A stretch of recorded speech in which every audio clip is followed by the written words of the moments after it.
As has been inferred in this presentation, tourism is well recognized for its positive economic impacts as an alleviator of poverty, an earner of foreign exchange, and an employment creator.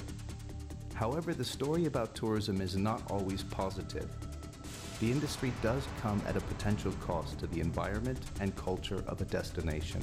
Let's take, for example, the delicate age-old religious traditions of LAO and the unwritten societal rules embraced by the LAO people. We certainly don't want tourists running around LAO temples with their shoes on, insisting on taking photos with the local monks. Or worse yet, showing personal affection in public, which goes counter to the conservative beliefs of the LAO community. Tourists should be conscientious of what they can and cannot do while visiting LAO PDR. Quality tourists typically understand and respect these unwritten cultural laws. And then there is the increased air, solid waste, and water pollution produced by tourists. Improper disposal of tourist-generated litter and waste will result in dirty waterways and trash-filled roadsides. Good destination management will anticipate this negative impact and ensure that sufficient waste management systems are built in advance of the tourism boom. The cost of mitigating negative environmental impacts can be high and should be in one way or another passed on to the tourist in the form of higher expenditures and even fair and equitable waste taxation. This reasserts the less is more argument, in which fewer tourists generating higher revenue is the preferred model of sustainability. Therefore, the million-dollar question is, how can LAO PDR maximize the positive economic impact of tourism and minimize the negative social and environmental impacts of tourism?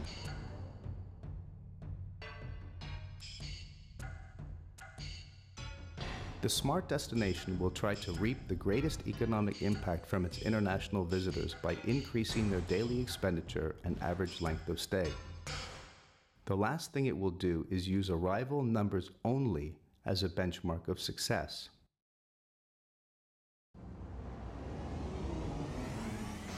Let me clarify this thinking. LAO PDR's inbound tourism market mix is dominated by regional visitors from Thailand, Vietnam, and China. This group made up nearly 80% of all recorded tourist arrivals to the country in 2008. Just over 20% of visitors originated from international markets such as Europe and North America. Statistics show that on average, the international markets spend more per day and stay longer, resulting in higher overall revenue generation. This is exemplified in the case of LAO PDR, in which 22% of visitors accounted for more than half of overall tourist expenditures in 2008. For the sake of argument, let's see what would happen to tourism revenues if an additional 1 million visitors from high-spend source markets such as France, the United States, Japan, Germany, Australia, and the United Kingdom came to LAO PDR. These markets currently generate 400,000 visitors annually who spend on average 6.5 days and spend $60 per day. An additional 1 million visitors from these markets would add a heaping $400 million in additional revenue. If these same 1.5 million international visitors were assumed to spend an additional $25 per day and extend their average length of stay by an additional 2 days, they would generate an astounding $1 billion for the LAO PDR economy and effectively triple LAO PDR's current tourism earnings of $275 million. In comparison, it would take nearly 8 million regional visitors at their current 3-day average stay and $40 average spend to earn $1 billion in revenue.